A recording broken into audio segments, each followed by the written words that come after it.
Coming up this week, MovieBuff catches up with the men behind Extras and The Office. Ricky Gervais and Stephen Merchant put their directing hats on for Cemetery Junction. We've fallen hard for him, but see Channing Tatum go head over heels for Amanda Seyfried in Dear John. And nothing spooky about this ghost.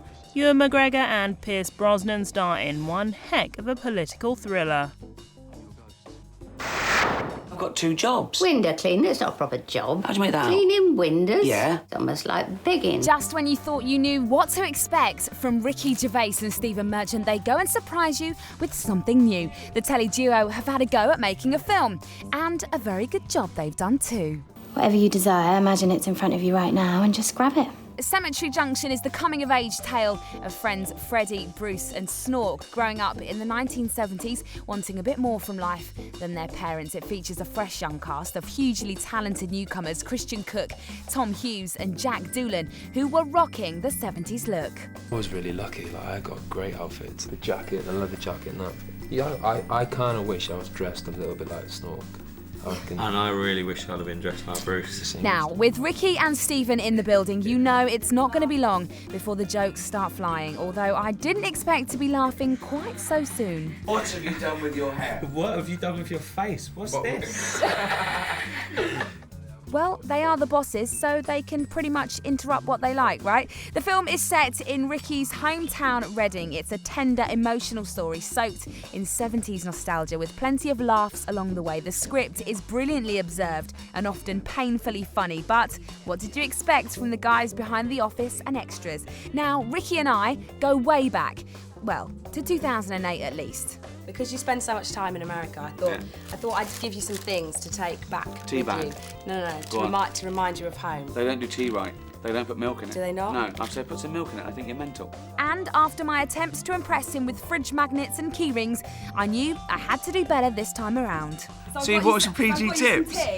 Thank you very much. That's for you. Cheers. Why do you get a gift and I don't? You do get a gift. See? There is a gift. Here we go. This is what we're talking about.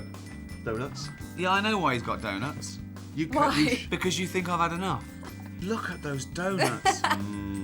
Donuts. They're amazing. Mission accomplished, I think. Stephen makes possibly the funniest blink and you miss it cameo of the year in Cemetery Junction. Bit rude.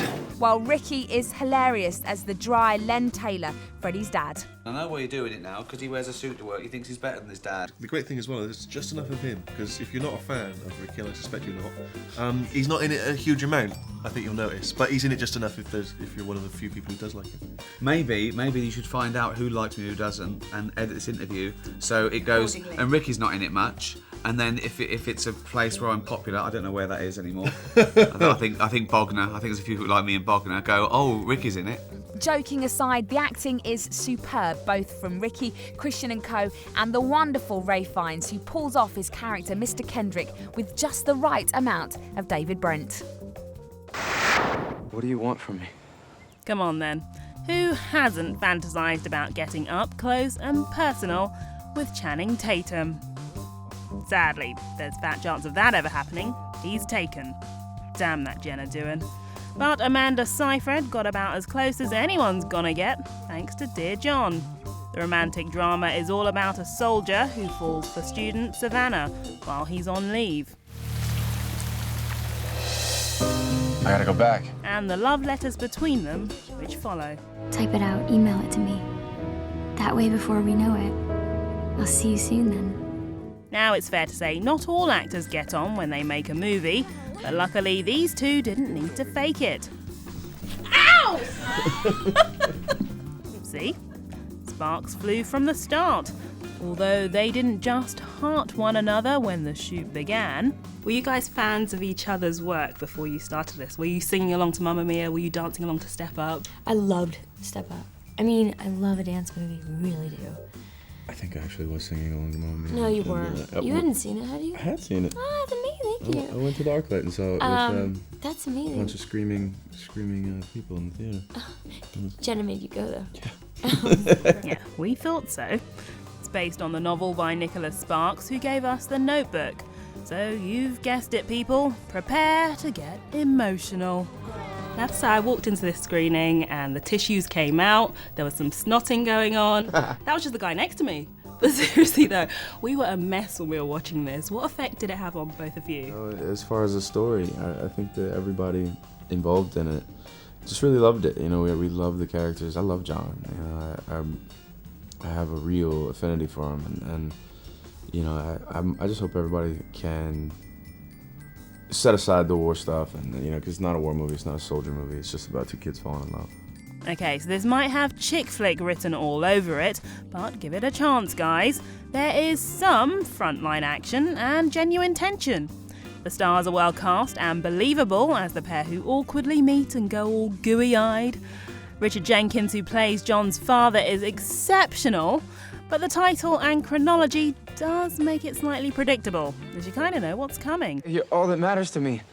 And I'm trying to figure out what the right thing is to do, and I don't know what that is.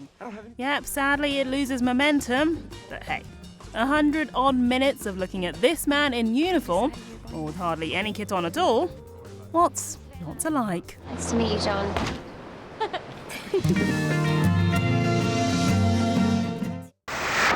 Hi, ma'am. How do we go about this? I interview you and turn your answers into prose. Ready to start? Absolutely. The Ghost, as it's known for its UK release, stars a cluster of British film talent. Pierce Brosnan, Ewan McGregor, and An Education's Olivia Williams.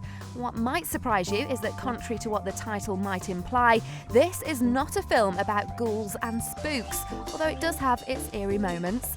It is, in fact, a political thriller, and known elsewhere around the world as The Ghost Writer, which is more fitting. You see, the narrative will have you gasping, but for very different reasons.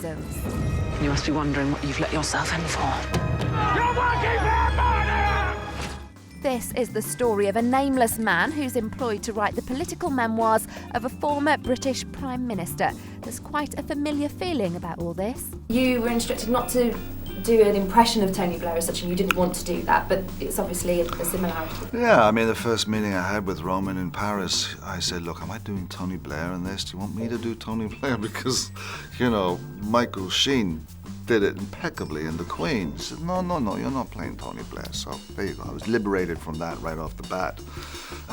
However, you know, all the emblems lead and indicate to one man and one man only, and that is Tony. The film has director Roman Polanski's stamp all over it. Plus, he's thrown in some suspenseful yet at times witty music, along with fierce weather conditions for extra punctuation, something not always easy to achieve. I don't know if you've been on a film set, but you spend most of your life waiting for sun, that when a cloud passes over the sun, we all stand around and have another cucumber sandwich, but on this occasion we were waiting for cloud. The Ghost is a clever take on politics, and the Tony Blair comparisons are evident for all to see. The timing of this film couldn't be more impeccable, but for those who want to look further than the political message, you won't be disappointed by the twist at the end or by Polanski's direction. That makes you an accomplice. And for those who enjoy seeing actresses challenge beyond the remit of doting wife or mother, Olivia Williams and Kim Cattrall provide everything you need in this gritty drama. Do you have something to tell me?